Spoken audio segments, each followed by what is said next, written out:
pessoal, sejam muito bem-vindos ao podcast Ponto Crítico. Eu sou o Victor Falasca e nós viemos aqui mais uma vez discutir sobre a semana no Brasil e sua política. Eu trouxe para essa mesa novamente a Tamara Rodrigues. Olá, Tamara. Oi, gente. E também o Gabriel Horn. Olá, Gabriel, tudo bem? Olá, galera. Na mesa de hoje, nessa semana, nós iremos discutir sobre as manifestações em relação à ditadura militar e o AI-5, a participação do presidente Jair Bolsonaro nessas manifestações e a polêmica demissão de Sérgio Moro do Ministério da Justiça e também a resposta dessa demissão do próprio presidente. Vem com a gente.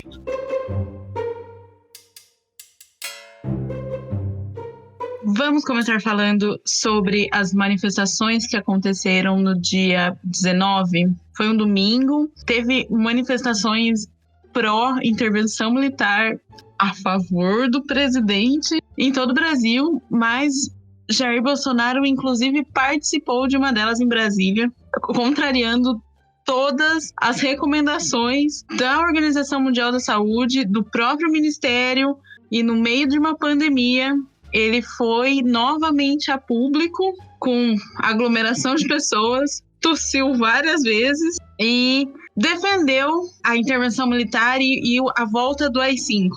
E o que é o AI-5? E as pessoas sabem o que é o AI-5 e o que é que elas estão defendendo? Então, eu acho que a gente tem que pontuar toda a maluquice que aconteceu nesse domingo do dia 19. Primeiro, as pessoas se manifestarem em favor de uma ditadura dentro de uma ideia da onde eles só podem se manifestar porque eles vivem numa democracia. Então isso já é uma incoerência sem tamanho. Mas tudo bem, pensando pela ideia da liberdade de expressão, né, gente? Elas podem se expressar por algumas coisas neste país. Mas é muito maluco pensar que elas estão protestando em favor de algo que vai impedir elas de se manifestar, por exemplo, né? Acho que o outro detalhe também pra gente pontuar é a questão do AI-5, porque muitos relatos foram filmados, né, nesse dia de manifestação, onde as pessoas simplesmente não têm a menor ideia do que é o AI-5, e elas estavam protestando em favor disso. E a coisa mais... eu não consigo nem mensurar uma palavra para isso, mas é que na cabeça dessas pessoas, elas vão pedir que os militares assumam o poder, elas vão pedir que o AI-5, que fecha, por exemplo, o poder legislativo, atue, mas, na cabeça delas, muito fantasiosa, o presidente continua sendo o mesmo, e ele vai ter a ajuda dos militares para fazer isso. Então, assim, eu vou até abrir a minha cerveja de novo, uma próxima cerveja, porque é tão incompreensível na minha cabeça que pessoas saiam na rua pedindo uma coisa completamente ilógica, né? Caquistocrática, até vamos dizer assim, né? Que, para quem não sabe, caquistocracia é um governo de pessoas incompetentes, né? Onde pessoas vão, sem a menor noção do que estão fazendo, se organizar, e como a Tamara disse aí, né, no momento onde a ideia é não se aglomerar, em busca de perder direitos. Não faz sentido isso pra mim. A questão aí é qual que é a faixa etária, né, dessas pessoas que foram na rua no domingo, e quais são a faixa etária das pessoas que estão pedindo coisas como essa. São pessoas que viveram a ditadura, mas como crianças ou adolescentes no máximo, né?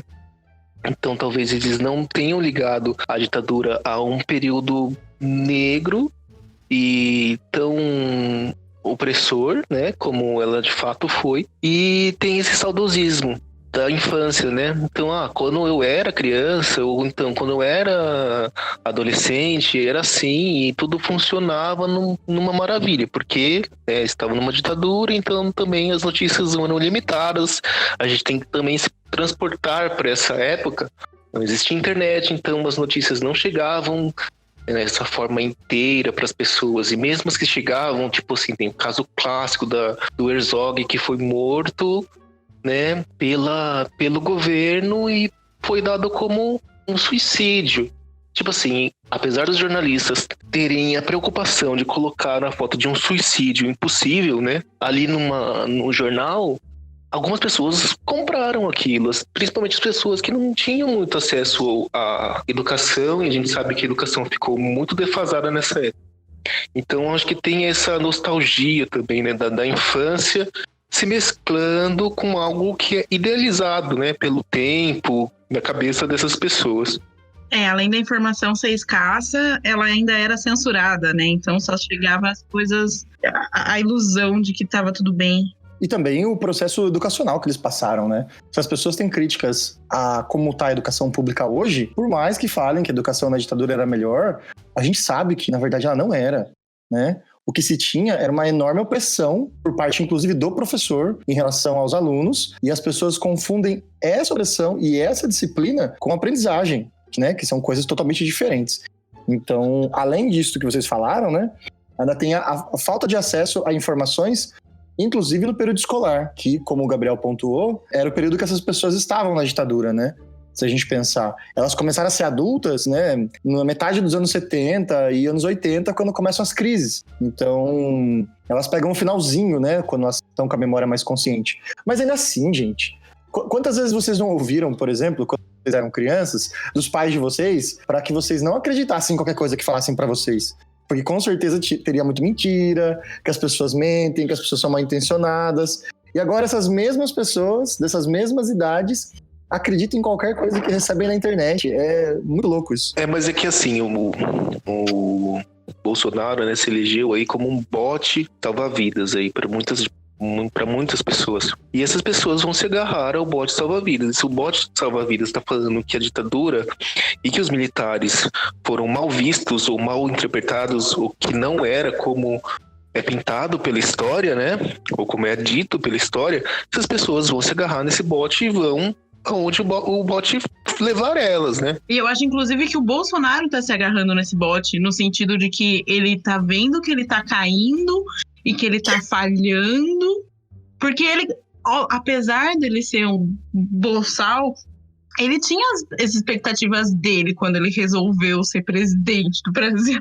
Por mais que sejam elas apenas gastar dinheiro e ser babaca, ele tinha. E ele tá vendo que ele tá caindo e que as coisas não estão funcionando e tá se agarrando cada vez mais nesse fascismo, nesse personagem opressor. E eu acho que é isso que é o mais preocupante. Não tá vendendo mais. Ele tá vendo que as pessoas assim. não estão comprando mais ele e ele tá se agarrando nesse bote fascista para que ele sobreviva. E é muito louco porque ele não percebeu que o bote é ele. E aí ele tá tentando se agarrar nesse espantalho que ele mesmo criou. E esse caso, por exemplo, dele ter ido na manifestação, né, no dia 19, e, bom, parênteses para a parte que ele tosse e quase tem um ataque, né, claramente evidenciando por que as pessoas não deveriam se encontrar nesse momento. E aí ele vai dizer coisas muito malucas, como, por exemplo, não vai ter acordo. Não vai ter acordo do quê, gente? Do que esse cara tá falando? Quando a gente pensa no sentido de... A gente sabe do que ele tá falando, mas quando a gente pensa para as pessoas que estão ali, que acordo é esse que ele tá falando, né? E é interessante pensar que no dia seguinte, né, ele faz uma coletiva, como sempre, de manhã, assim, e tal, né? E aí perguntam para ele e ele fala coisas malucas, do tipo, não, mas eu tava lá, mas não era para fechar o Congresso, não era para voltar à ditadura, eu sou da democracia, eu tô ali em prol do povo. E aí, no meio desse discurso maluco dele, ele fala sobre Constituição e ele diz a seguinte frase: eu sou a Constituição. Meu Deus do céu, como que pode... Ai, dá licença, que eu preciso pegar minha segunda garrafa. Não, mas ele falou, eu sou a Constituição no pronunciamento da sexta-feira. Ele repetiu, na verdade, né? Ele fala também na coletiva. Uhum. Ele fala lá no palanquinho dele, sabe? E se vocês já viram. Coletiva que foi um pronunciamento, né? Porque ninguém poderia fazer perguntas. Exatamente. Ele faz um cercadinho em Brasília, assim. E aí teve até um manifestante claramente combinado que fala, não, mas tem que ter ditadura, uma coisa assim, né? Intervenção militar. Aí ele corrige o manifestante. Não é nada de intervenção. Não sei o quê. Meio que tipo assim, não, eu sou democrático, sim. Então assim, é uma palhaçada, né? Tudo isso que aconteceu. As pessoas foram muito irresponsáveis por dois fatores, né? Como a gente falou. Elas foram se aglomerar e elas foram pedir o fim da democracia. É muito inconcebível na minha cabeça tudo isso. Na real, o Bolsonaro tá preso no próprio discurso que elegeu ele, né? Mesmo que ele consiga o melhor articulador, o melhor dos melhores, ele não vai conseguir sair desse discurso que ele mesmo plantou para ser eleito, porque tem uma parte dos eleitores dele que ainda acredita nisso. E isso que vai ser foi o que levou ele à ascensão e vai ser a ruína dele, né? O discurso fechado. O discurso, né, do ponto final, da palavra final. E ele não tem esse discurso, e o discurso dele é totalmente errado.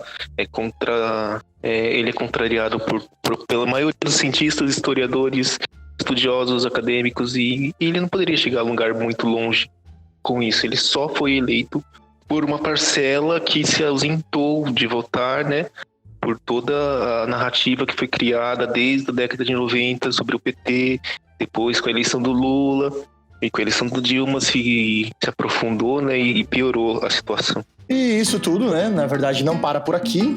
A gente vai pro próximo tema, mas é uma coisa que faz a gente pensar o quanto esse discurso vai sustentado, não é?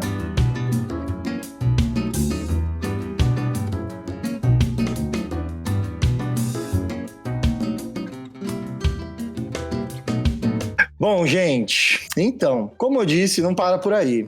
Por que não para por aí? Porque lá no dia 4 de abril de 2020, nós tivemos a confirmação de uma boataria, vamos usar essa palavra, uma boataria que foi colocada durante a semana, né? Já que foi uma semana muito agitada devido a essa manifestação em prol da ditadura, onde dizia-se que o Sérgio Moro iria pedir demissão por uma briga interna com o presidente Jair Bolsonaro. Aí todo mundo ficou meio assim, do tipo, não, será que é verdade? Será que é mentira? O que é que tá acontecendo? Surgiram vários memes, óbvio, porque a internet não para, a internet funciona... Se existe uma instituição nesse país que funciona bem, é a internet brasileira, né? Onde, finalmente, na sexta-feira de manhã, a gente tem uma coletiva de imprensa com o ministro, ex-juiz, super ministro, como se proclamava, né? Aqueles diversos bonecos dele vestido de super-herói. Sérgio Moro anuncia a sua demissão do Ministério da Justiça, né?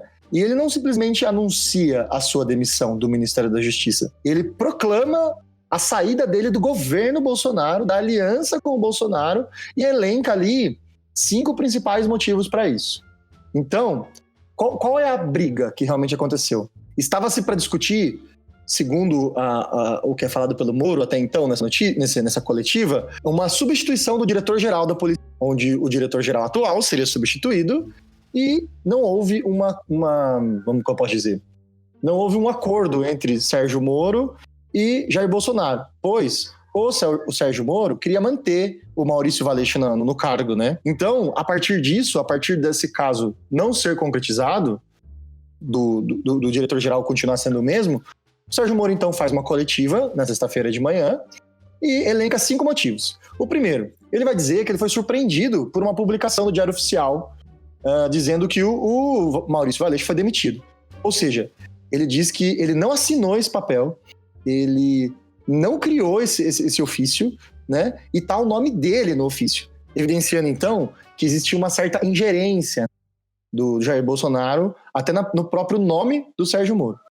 O segundo é que, segundo o Sérgio Moro, não houve realmente um motivo específico para demitir o Maurício Valeixo.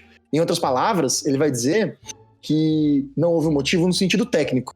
Que ele fala até na coletiva, né, que se fosse por um motivo de incompetência ou algo do gênero, tudo bem demitir o cara, mas não tinha um motivo concreto para isso, né? Então, o que ele vai dizer é que, além disso tudo, então, como terceiro item, a demissão não passou por ele.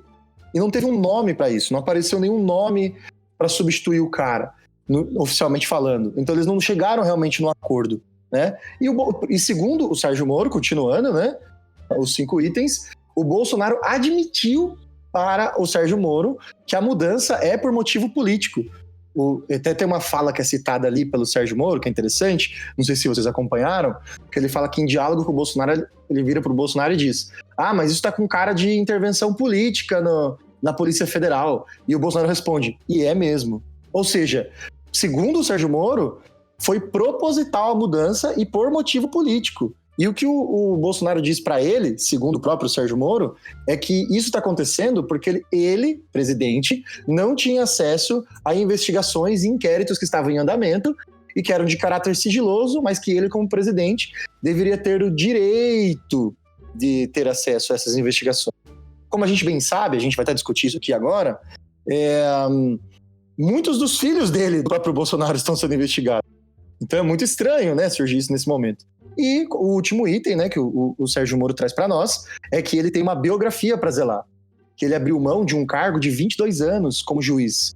E como não sei se você, pessoal que está ouvindo a gente sabe, o juiz no Brasil, ele é um cargo público. Ou seja, ele tem regime de estabilidade, ele não pode ser demitido, e ele tem uma aposentadoria integral. Ele abriu mão dessas duas coisas para ser ministro do governo Bolsonaro. E aí, de repente, ele se vê numa situação que ele fica chateado com uma discussão e abre mão, inclusive, do cargo político que ele recebe. Aí eu quero saber de vocês aí, Gabriel e Tamara. Vocês acompanharam essa coletiva? Como é que foi essas fortes emoções dessa demissão, hein? Eu diria bem feito. Eles que lutem. Eu acho bem feito. É que eu li outro dia algum meme também falava assim: pra quem tá falando que ele tá saindo com dignidade. Se tivesse dignidade, não tinha nem entrado. O que você tá fazendo aqui, meu amor? E assim, eu não acredito nessa história de que de repente ele teve uma consciência ética e nossa, eles estão fazendo alguma coisa errada no governo, então eu me retiro. Duvido, eu tenho certeza que ele sabe que o barco tá afundando e ele tá querendo salvar o corpo dele, entendeu? Não é, nossa, ele teve... Porque assim, a saída do Mandetta, por exemplo, eu entendo, sabe? Tipo, é uma pandemia, ele é um médico, apesar de todos os pesares, eu acredito fielmente que ele teve uma consciência, uma iluminação naquele momento e falou assim, não, peraí, isso é muito além do nosso problema.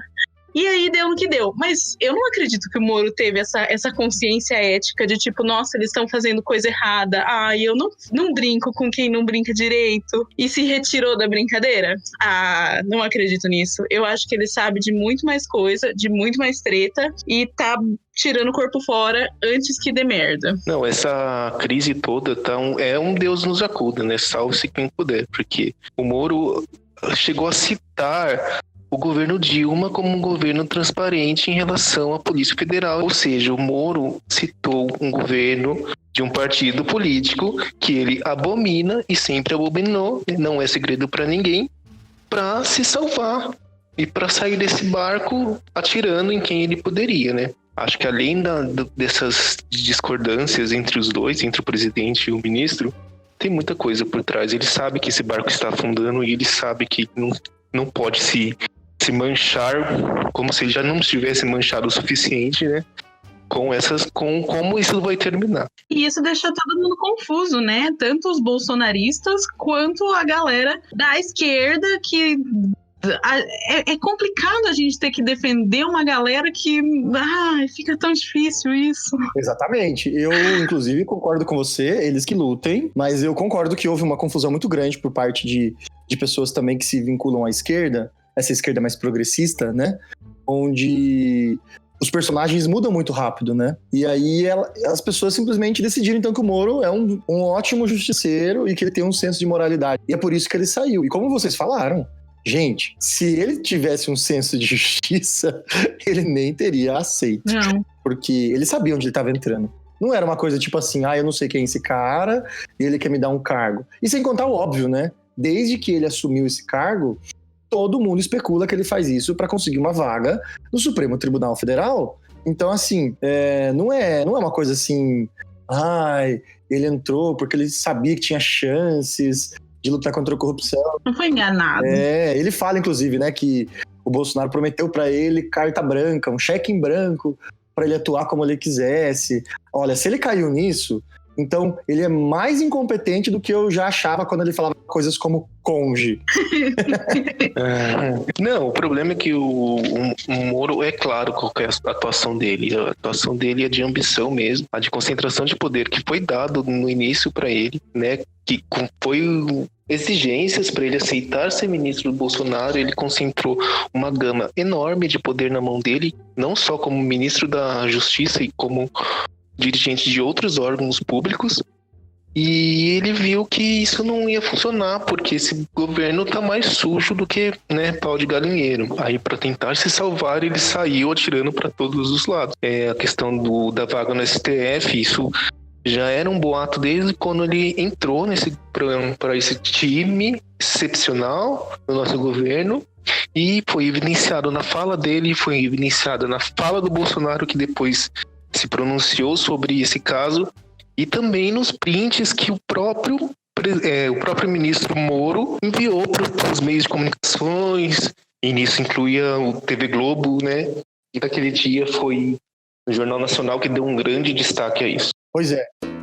Nós vamos encerrar o bloco por aqui, porque nós vamos dar continuidade no próximo bloco. A gente tem que fazer uma pausa rapidamente para discutir agora o reply, vamos dizer assim, né? Alguém foi lá e fez um comentário, Sérgio Moro comentou no post, e alguém foi lá e clicou em responder, não é mesmo? Vem com a gente.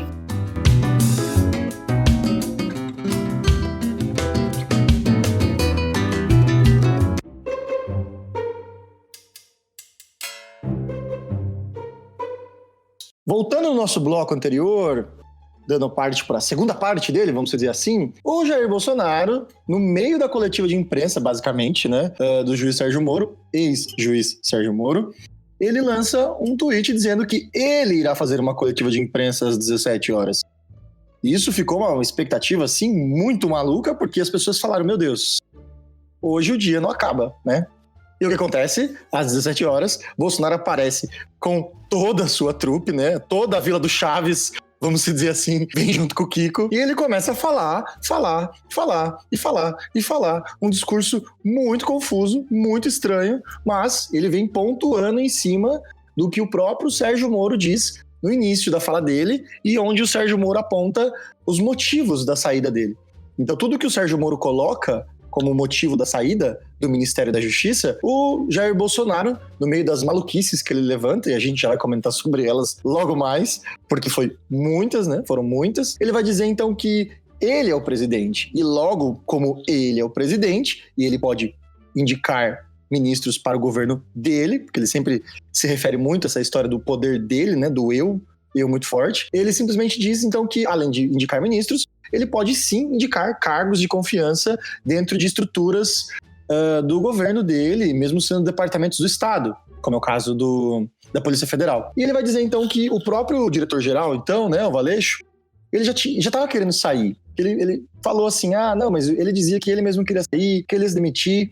Então, eu só antecipei o pedido dele para o Sérgio Moro. Entre tantas outras coisas que é falada ali, que eu vou deixar para os meus colegas aqui, Tamara e Gabriel, comentarem, ele também fala sobre toda uma trajetória da vida dele como político, que quando ele era um simples deputado, o Sérgio Moro não deu atenção para ele, e que ele fala que ele sempre entregou o coração dele para o Sérgio Moro, mas que ele percebeu que não era tão recíproco assim. Enfim, foi uma confusão só. Foi mais de 1 hora de falação e nos últimos, 15 minutos ele tira 4 páginas do bolso, assim, e começa a falar. Gente, o que a gente poderia listar de interessante nessa coletiva das 17 horas desse dia 24? Não, várias coisas bizarras, né? Vamos começar pela formação das pessoas que estavam ali. O Megazord. Era um monte de gente, né, aglomerando novamente, que já falaram que não é para aglomerar pessoas. Ninguém de máscara. Tinha um cara de máscara. Era o ministro da Saúde? Não era. Era o da Economia. E inclusive o ministro da Saúde, né? Tava muito estranho. Certeza que ele tinha comido alguma coisa batizada.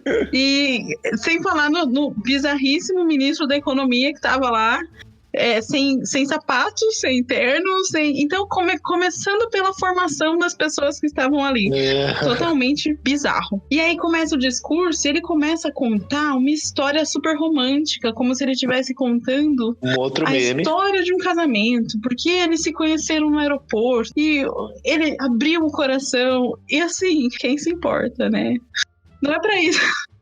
Não é pra isso que ele estava lá. O juiz, ex-ministro, ex-namorado do Bolsonaro,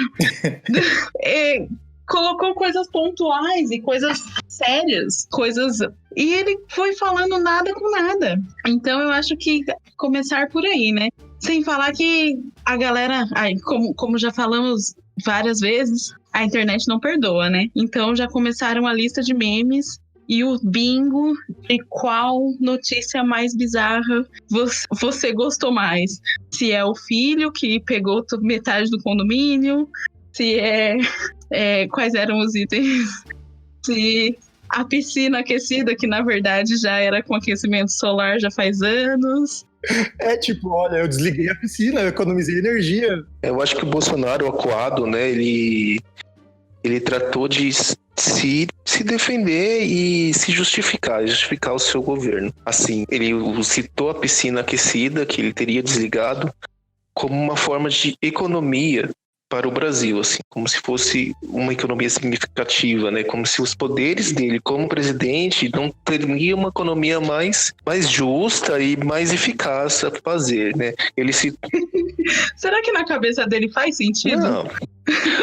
Não, ele citou a piscina, ele citou o cardápio que ele come lá no Palácio da Alvorada.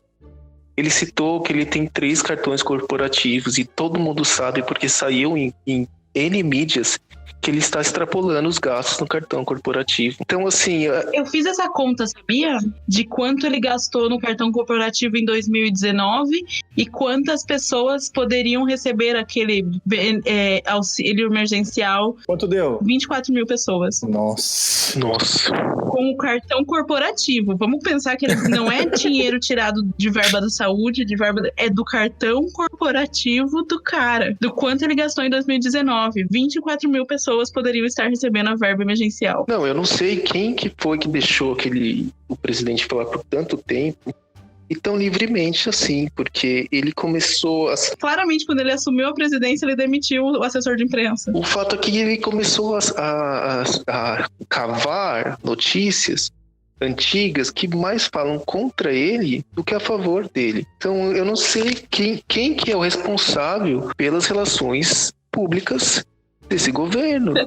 Tem que ser demitido muito mais rápido do que o juiz Sérgio Moro, não é mesmo? Ele se comparou, né, com a Marielle, né? Não, o cúmulo do absurdo pra mim foi quando ele falou da Marielle. Pra mim foi assim... Não, gente, ele fez um paralelo entre a investigação da Marielle e a investigação de quem deu uma facada nele.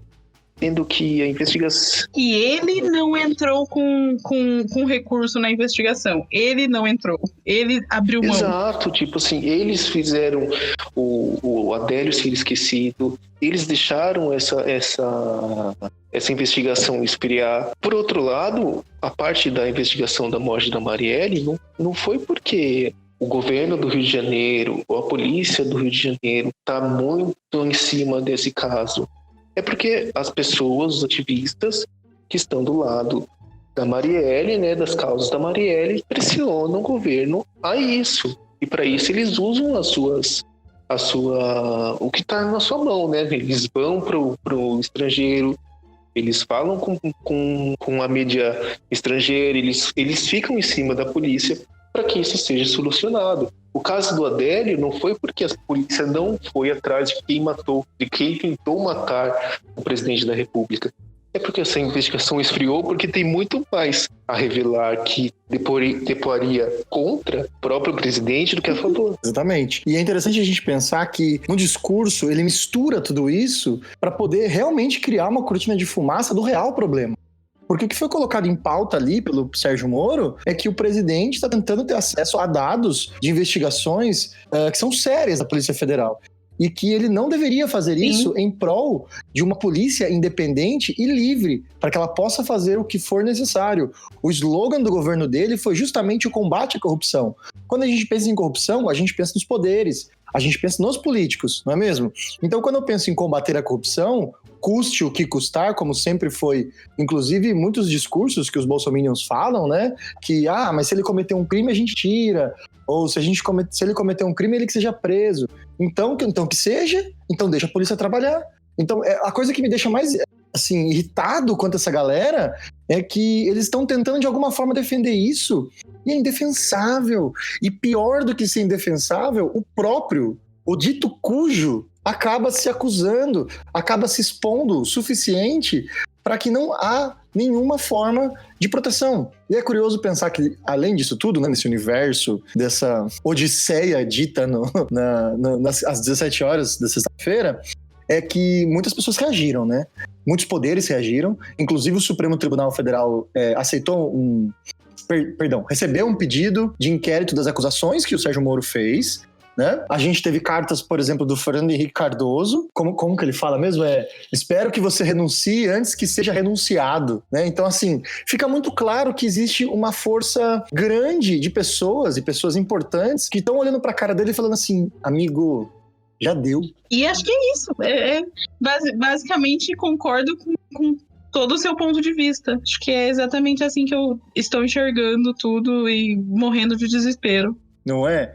Não, e para ajudar ainda, para complementar... De tristeza. No Jornal Nacional do mesmo dia, pasme você, ouvinte, que está perdido nessa situação toda e não assistiu o Jornal Nacional, o Sérgio Moro mostrou prints de conversas de WhatsApp. Irônico, não? Irônico, não? Sim, ele estava com certeza guardando um arsenal para tentar limpar a barra dele, né? E tentar sair como um bonzinho nessa história, mas... Gente, aqueles prints também tratavam sobre a cadeira do Supremo Tribunal Federal, que por mais que seja uma coisa que já era sabida desde quando ele começou a entrar, já tinha o boato, isso aí é um pouco baixo, né? Você aceitar uma vaga no Ministério do governo Bolsonaro para você conseguir chegar a um objetivo maior, assim, um Supremo Tribunal Federal, tipo assim, amada, porque você tá fazendo provas contra você mesmo. Assim, a inteligência também não é o forte do Moro, né? A gente tem que colocar aqui. E digo mais, além do eu acho que ele apreendeu, eu acho que ele já estava se preparando para salvar aquilo, sabe? Assim, sabe quando você não quer se queimar, então você deixa a pessoa falando sozinha porque você já tem a intenção de divulgar aquilo? E é interessante a gente colocar também que a TV Globo, quando ela faz isso, ela tem um interesse. Se a gente pensar mais profundo, a TV Globo, ela estava ali tomando um lado, muito claro, e dando um protagonismo pro Moro no sentido de herói ainda. Então, assim, para mim, no meu caso específico, que assisti essa coletiva ao vivo, né? Coletiva não, a chamada, né, do Jornal Nacional ao vivo, eu percebi claramente que era uma ideia do tipo assim, quando destaca lá, não estou à venda, no sentido de, eu sou idôneo, eu tenho uma moral maior do que esse governo, ou qualquer coisa do gênero. Só que o fato deles estarem conversando sobre isso e negociando isso, por mais que ele não tenha respondido, porque ele tenha aprendido a não passar mensagens, a não criar provas contra ele mesmo, impressionante um juiz, né, não ter a consciência de que ele não precisa fazer prova contra ele mesmo e que só o fato dele estar conversando ou dele estar recebendo mensagens sobre a tal posição no STF já é uma prova de que ele conversava isso com os membros do governo. De que, como a Carla Zambelli lá se coloca como articuladora, ou seja, ele já tinha essa conversa com o presidente. Já era um fato consumado. Não adianta se colocar como um herói, sendo que ele aceitou uma vaga no time de ministros de Jair Messias Bolsonaro, né, um governo que a gente sabia que seria ruim, que a gente sabia que que viria, né, porque desde então, desde das eleições, a gente sabia que o Bolsonaro estava envolvido em esquemas de laranjas, de candidatos fantasmas. A gente sabia de tudo isso, a gente sabia que ele não era idôneo. Ele se juntou a ele só para ter uma vaga no Supremo Tribunal Federal. Exato. Bom, nós gravamos esse episódio um sábado, né? Com toda certeza teremos novos episódios. A gente vai postando na nossa página no Facebook sobre os desdobramentos disso, né? Mas a gente vai ficando por aqui. Eu gostaria de agradecer a participação do pessoal, Tamara e Gabriel. Tamara, muito obrigado por ter participado. Imagina, querido, estamos sempre aqui. O Brasil nos obriga a beber. Eu já estou na minha 3ª garrafa. E vamos que vamos, com coragem aí para assistir as notícias, porque olha... Gabriel, muito obrigado por ter participado também. Espero que você tenha bebido o suficiente para aguentar essa semana. Obrigado a vocês, e para eu beber o suficiente só com o auxílio cachaça do governo, né? Porque tá difícil. Bom, gente, podcast Ponto Crítico fica por aqui. Nosso episódio O Brasil nos obriga a beber número 2. e nos acompanhem nas redes sociais, se inscrevam no nosso canal, teremos novidade toda semana. Até mais, tchau!